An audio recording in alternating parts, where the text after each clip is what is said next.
So, Emily, in this episode of Hiring to Firing, we're going to be talking about the challenges of managing a multi-generational workforce. In your family, have you ever had any experiences with any family members that have any kind of issues with or stories about age differences?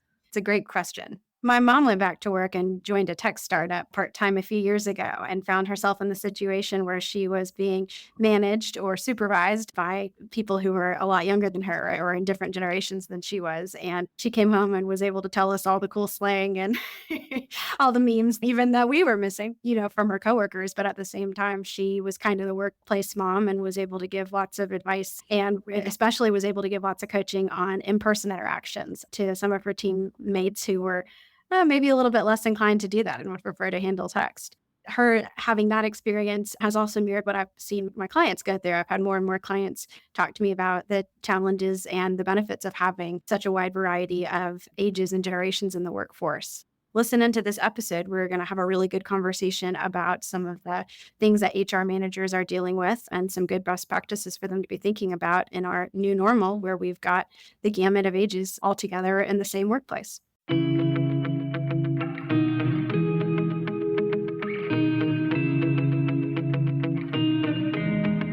Welcome to Hiring to Firing, the podcast. I'm Tracey Diamond, and I'm here with my partner, Emily Schifter. Together, we tackle all employment issues from hiring to firing. Today, we welcome Naomi Barnett and Elizabeth Stevens from REPAY, Real-Time Electronic Payments. REPAY is a payment technology and processing provider that modernizes business and consumer payments across multiple verticals. Companies headquartered in Atlanta, Georgia, with offices and employees throughout the U.S. We are so thrilled to have Naomi, REPAY's EVP of Human Resources, and Elizabeth, its VP of Human Resources, here with us today. So welcome, you guys. Why don't you tell us a little bit about yourselves, REPAY, and your roles at the company? Hi, Emily and Tracey. Thank you for having us. I'm Naomi Barnett. I'm REPAY's EVP of HR. I have been with the company for over 6 years. And during that time, we've experienced tremendous growth within the company. REPAY is a fintech company that provides full service payment technology and processing provider for a variety of industries. Our employees are spread out in over 40 states throughout the United States. Emily and Tracey, I'm Elizabeth Stevens. So I'm REPAY's VP of HR, and I've been with the company for over 2.5 years. I oversee HR operations, talent management, and talent acquisition. It's really nice to meet both of you, and thank you so much for joining us today. So today's conversation is about multi-generational workforces. And, today's workforce typically is made up of employees of various ages and stages of life.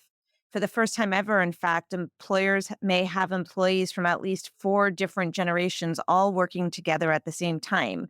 And to give some nomenclature to it, we're talking Gen Z, Millennials, Gen X, and baby boomers all together in the same workplace, all with different thoughts, ideas, and expectations about everything from culture to dress code to remote working to technology. And in fact, we had a podcast episode not long ago about the Emoji Movie and the use of emojis at work. And we found from studying the issue that there's a huge generational difference in how emojis are viewed in the workplace, with younger generations thinking of emojis as being something that's, an important way of expressing yourself, and older generations thinking it's unprofessional. So a great example of that.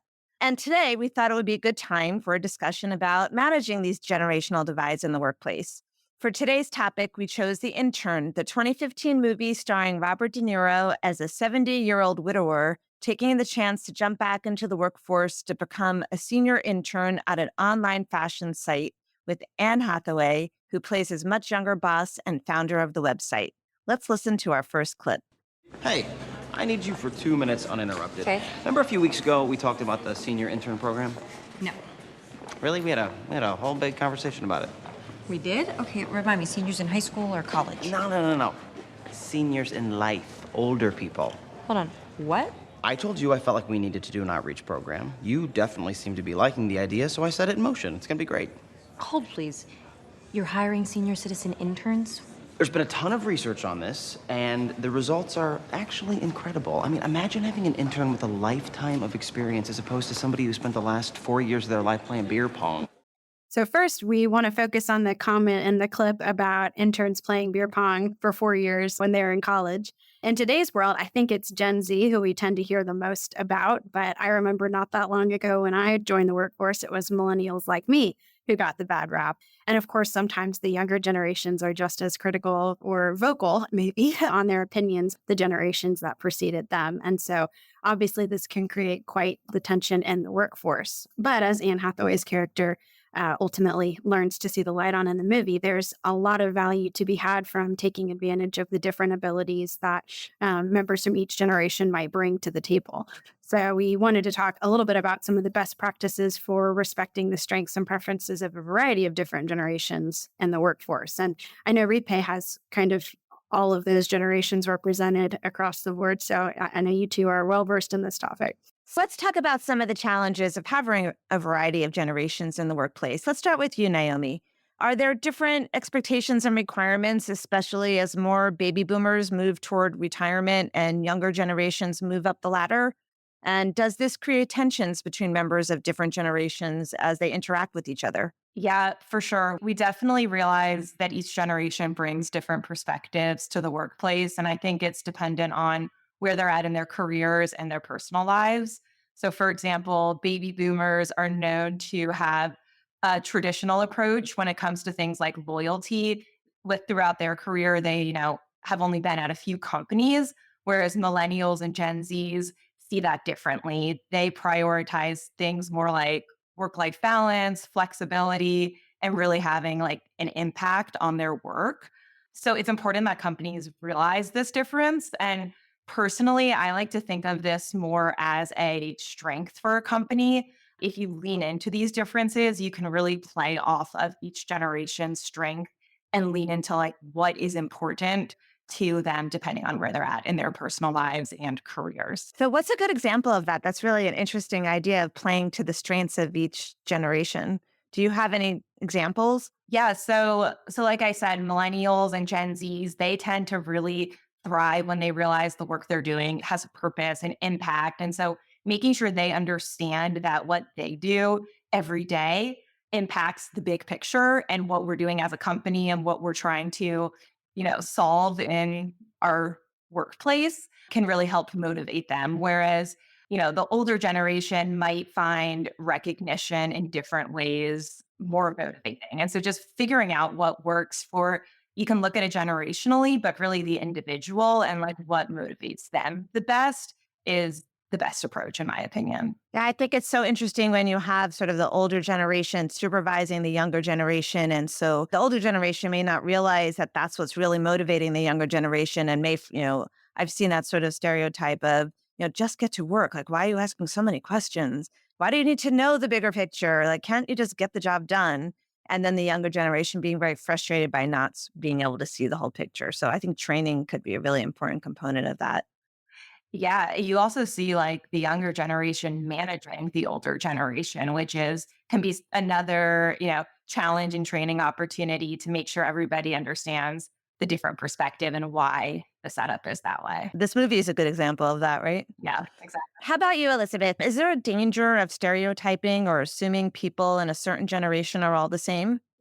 Absolutely. There is real danger in stereotyping people based on their generation. It's a trap that a lot of people fall into, and it can lead to discrimination as well as missed opportunities on both sides. I actually have a personal story about this. Much earlier in my career, I was meeting with a hiring manager who was looking to fill a role and just casually mentioned that she didn't want to hire a millennial because, in her words, they didn't work hard.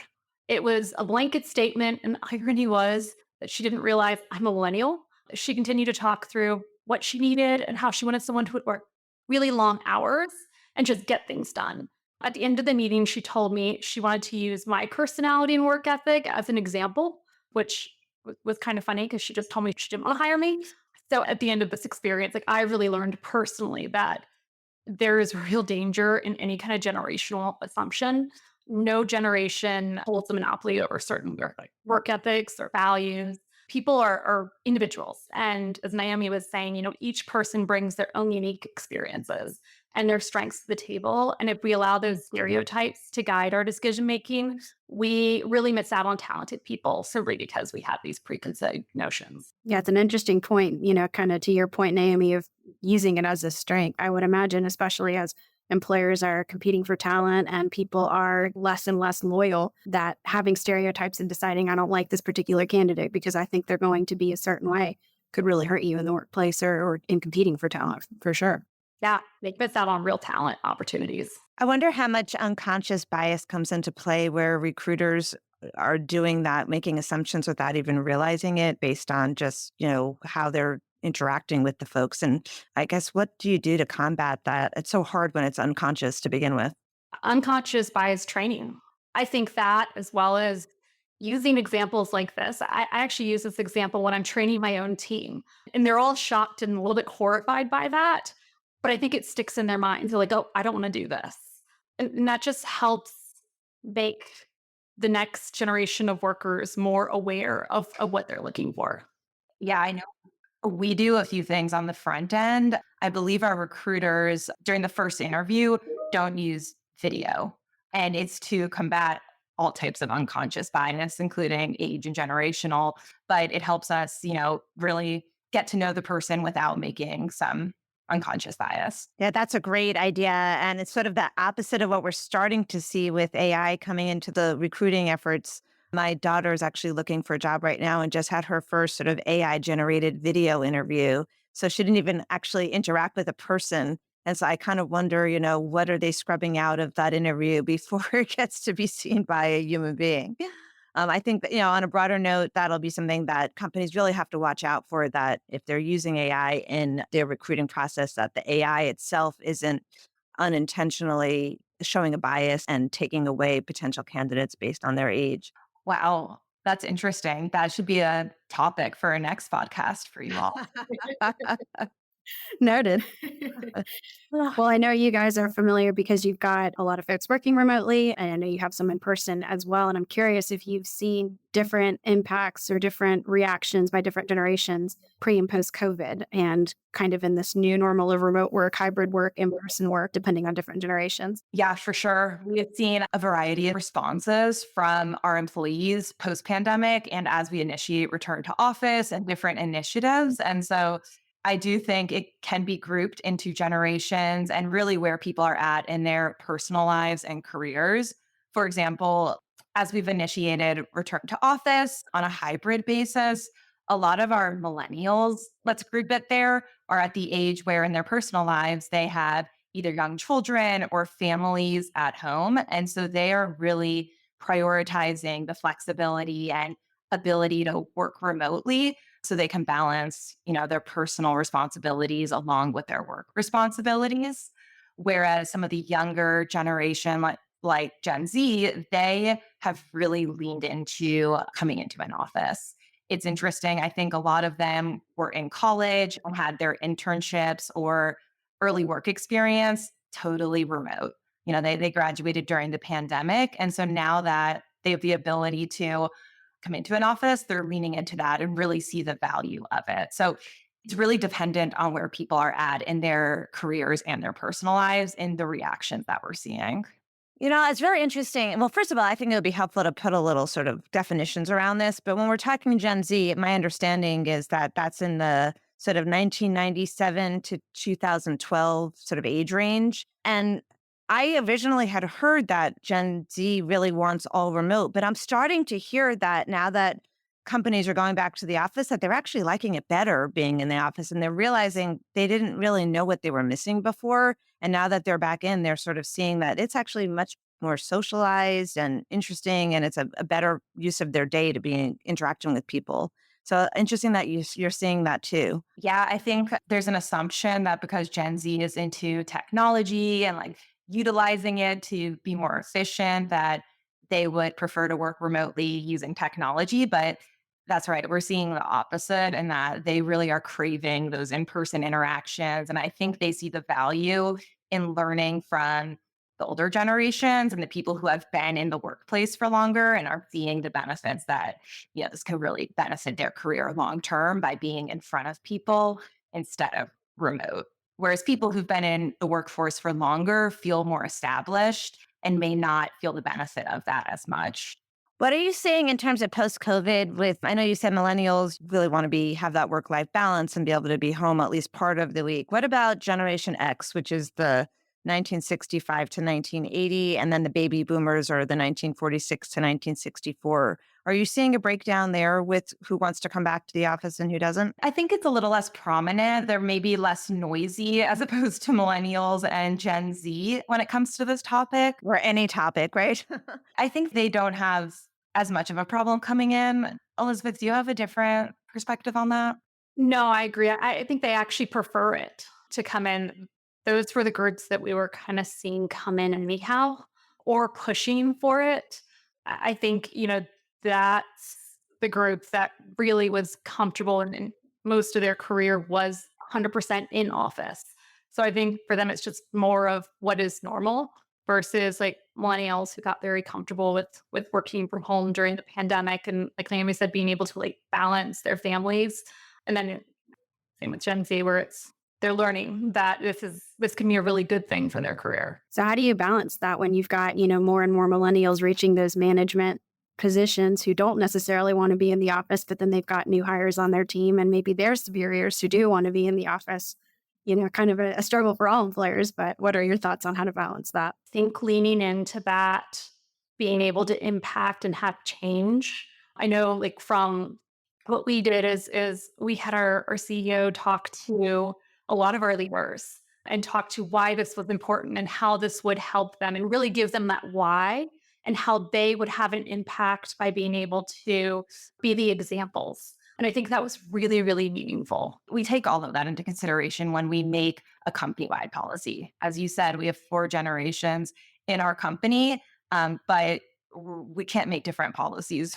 There's times when we need to make company-wide policies. And so it's really balancing all those perspectives, but at the end of the day, also realizing what is best for the company and achieving our goals with balancing all the priorities of the generations. And you don't make everyone happy sometimes with these company-wide policies, but as Elizabeth said, explaining the why and helping people understand why we're doing something we found has given us buy-in from those people. And hopefully when they spend time together, they see the benefit, which I think is a perfect segue to our next clip. I like that you do the throw pillow thing. I was married for a very long time. Whoa, is this your closet? Busy man about town. What's in all these drawers? Boxers, t-shirts, pocket squares, handkerchiefs. Okay, what's the deal with the handkerchief? That one, I just don't get at all. Okay, it's essential. That your generation doesn't know that is criminal. The best reason to carry a handkerchief is to lend it. Ask Jason about this. Women cry, Davis. We carry it for them. One of the last vestiges of the chivalrous gent. Ah, well then, it's different than I know you want to hang, but I have to get some sleep, kid. I'm pooped. Good night, Ben. Thanks again. Will you wake me in the morning, or is that too much to ask? My parents always... Too much. Understood. I'll just set an alarm on my phone. I hope I can hear it. I'm such a deep sleeper. Oh, my God. I'll wake you. Thank you. Love you. Not kidding. This clip is a good example of members of different generations actually interacting well and learning from each other in the workplace. So, kind of as you're pulling together your policies and having folks come back in the office, how can that kind of openness be translated into the workplace? Yeah, so it starts with creating spaces for real collaboration, whether that be mentorship programs, cross-generational teams, or even informal opportunities like lunch and learns, where people from different generations can share their experiences and their perspectives. I think when you foster an environment where employees are encouraged to learn from each other, it breaks down some of those stereotypes. So millennials and Gen Z can bring fresh ideas, while baby boomers and Gen X offer experience and wisdom. They've tried it already. They've seen what works and what isn't going to work, and they can offer that wisdom. When everyone feels like they're heard and they're respected, you unlock a much deeper level of collaboration and innovation.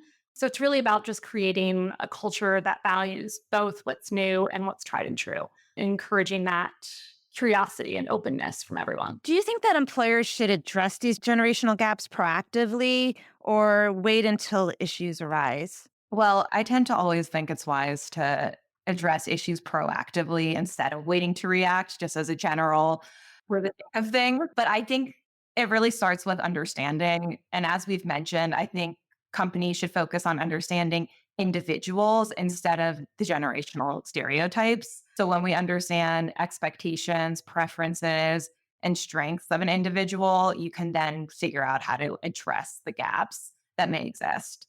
I personally think communication is one of the most important things in filling these gaps. So, figuring out what type of communication, both style, method, will get through to a person. And I think leaders need to learn and realize that you are going to need to communicate differently to different people to get through to them. And sometimes that takes trial and error and figuring out what works for the person. But I think that is the most important. At REPAY, we do give our managers training on how to do this and skills on how to learn it and learn your employees. I also think it's important to have a diverse team of people that have different strengths and weaknesses. And I mentioned this earlier, but having a team where the strengths and weaknesses can complement each other can really be a recipe for success. Yeah, it seems to me like maybe just knowing the stereotypes is a useful guide, but you certainly don't want to lean too far into the stereotypes because everybody's different. I can't imagine you're going to have policies drafted to the stereotypes because it's not going to always apply. And you'll lose people and by doing it that way. But it does sort of help to understand, oh, well, that's maybe why this person's reacting this way because they're Gen X or millennial or whatnot. There's going to be a couple of interviews today, Ben. We want to make sure that we both find the right fit. Business as usual is not really our motto, so we hope you have some fun here. This is the first time we're hiring senior interns, so some of our intern questions may not exactly fit your profile, but we're gonna go for it anyway, okay? Fire away. Where'd you go to school? I went to Northwestern. Hey, my brother went to Northwestern. Probably not at the same time. Probably not. He graduated in 2009. Class of 65. Wow. What was your major? Do you remember? So, as we just heard in this clip, a potential pitfall, can you think of any common pitfalls that employers should be aware of when they're thinking about generational differences or even in thinking about how they're going to approach the issue? We've talked a lot about how great it is to be proactive and open to it, but do you see any risks or things that you keep in mind? Yeah, as we've mentioned throughout today's conversation, one of the biggest mistakes a company can make is falling into the trap of stereotypes and making assumptions based on age. Not only can this impact your culture, but as we all know, this can lead to age discrimination. As HR leaders, we're very well aware of the law that protects people ages 40 and above. And I've recently learned that some states have laws that protect people younger than that, down to the age of 18. So from a legal perspective, of course, it's important to make sure you're not discriminating, putting your company at risk. However, just as importantly, from a cultural perspective, leaders need to be aware of the differences when it comes to communication styles, goals, values of their employees. And without recognizing these differences, you risk miscommunication, friction, and motivating people. What do you think about instead of thinking about your workforce in terms of their age, you think about it in terms of their life stage, people with young children versus employees with older children versus employees with no children, et cetera. Do you think that has that same concerns about potential bias? Or you think that could be useful or both? I definitely think there's potential bias with grouping people together in any stereotype like that. There probably are similarities with everybody who has young kids. There's similarity. However, creating a stereotype or a common theme around them is just not the way to look at it, in my opinion.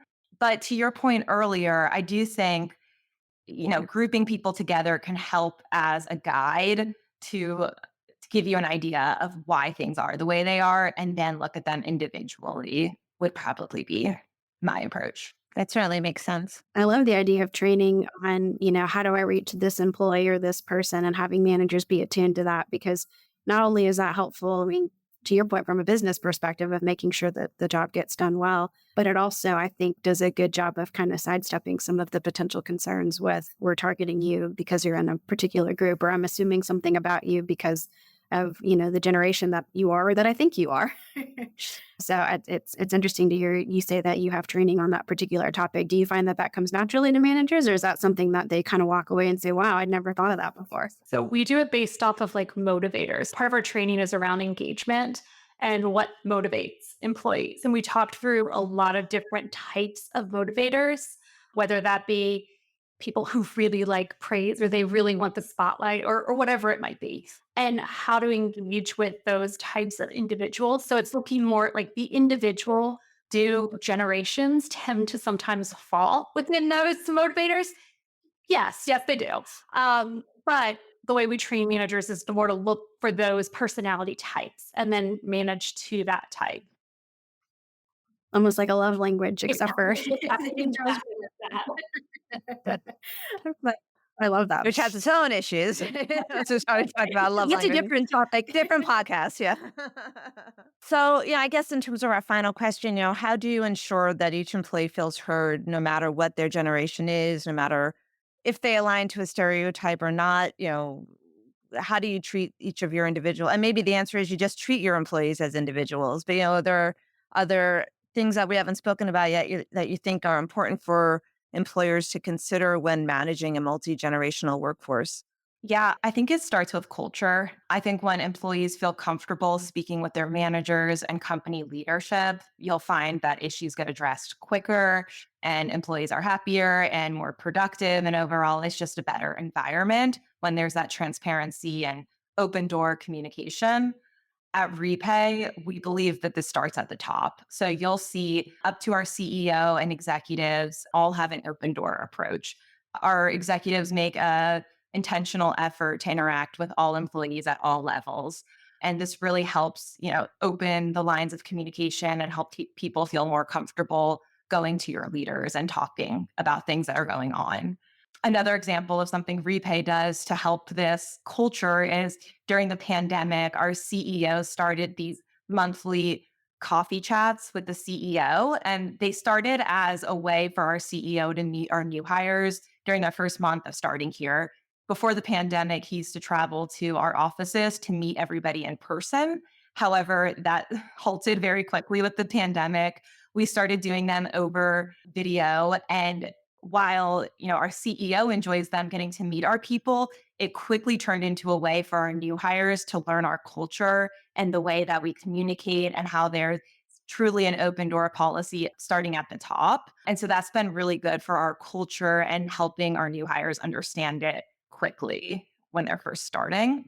And as we've mentioned, also, our team provides management and leadership training as well to our managers because our executives can do a lot. However, the managers are managing the day to day, and we really need to cultivate that same culture down. And so our trainings help give our managers the tools on how to do that and keep our culture consistent, no matter who you're speaking to in the company. Ultimately, we try to create a culture of transparency, respect, and recognition. And building on what Naomi said, really ensuring employees feel heard. Of course, it starts with culture and communication, but we also use tools like Great Places to Work survey. So we gather candid feedback. We take those insights really seriously, and we use them to drive improvement and implement changes that reflect what's important to our employees. I also think, like Naomi said, that transparency from leadership is very important. So we hold annual state of the firm calls. We have quarterly company-wide calls. We have product demos for the whole company. We have quarterly business unit calls. And it's really the idea is to keep everyone informed about changes, discuss new technology, share what's important. We also started hosting Q&A sessions for internal process changes. And these really help employees who are maybe not so comfortable with change or with technology to ask questions. They can ask them anonymously and they get answers directly from the source. That openness helps employees feel connected and included, especially during those times of change. We try to offer the why behind decisions as well, so it may feel like they are bought in. I personally think the why is just important in general. I think a lot of people resonate when they understand. And we try to emphasize recognition across all levels and making sure that our employees' contributions are acknowledged. Well, it certainly sounds like you've really thought through these issues and have lots of interesting tools in place to address them. We want to thank you both, Naomi and Elizabeth, for joining us today on Hiring to Firing. It's really been a great conversation with a really fun movie. And thank you to our listeners for listening in. Please shoot us an email. Let us know what you think. And if you have any topics you'd like us to address or any favorite movies or TV shows, send them our way. And don't forget to check out our blog on hiringtofiring.law.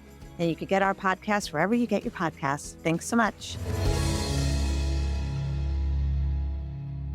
Copyright Troutman Pepper Hamilton Sanders, LLP. These recorded materials are designed for educational purposes only. This podcast is not legal advice and does not create an attorney-client relationship. The views and opinions expressed in this podcast are solely those of the individual participants. Troutman Pepper does not make any representations or warranties, express or implied, regarding the contents of this podcast. Information on previous case results does not guarantee a similar future result. Users of this podcast may save and use the podcast only for personal or other non-commercial educational purposes. No other use, including, without limitation, reproduction, retransmission, or editing of this podcast may be made without the prior written permission of Troutman Pepper. If you have any questions, please contact us at troutman.com.